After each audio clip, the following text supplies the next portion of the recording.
this is Matt at Engadget at IFA 2012. We're having a look at one of Sony's new phones. This is the XPERIA TX. Now it's a very similar headset to the XPERIA T, but the TX is the global model that we've seen everywhere else. It's a dual-core 1.5 GHz processor, and what else you get here is a huge 4.6 high-definition screen.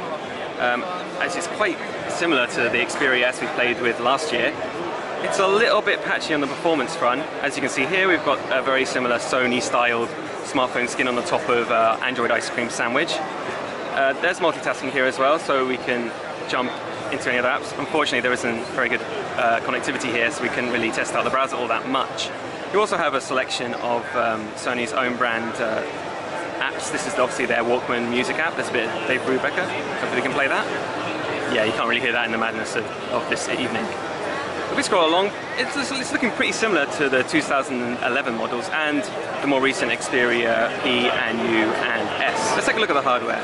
Aside from that huge screen, you've got a front-facing camera for video chat, the speaker grill. On that top edge, by the way, this is a lovely pink finish. At the top you have a 3.5mm headphone jack. On the left edge you have the power button right at the top. Note the similar arc curve to here. Again, it's slightly more subtle than what we've seen before.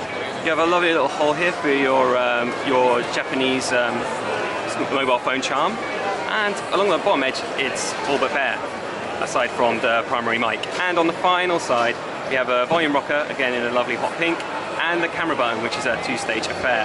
The camera itself is actually a 13 megapixel XMOR sensor paired with an LED flash, and finishing up the back, you can just about see behind the security tag there is the loudspeaker.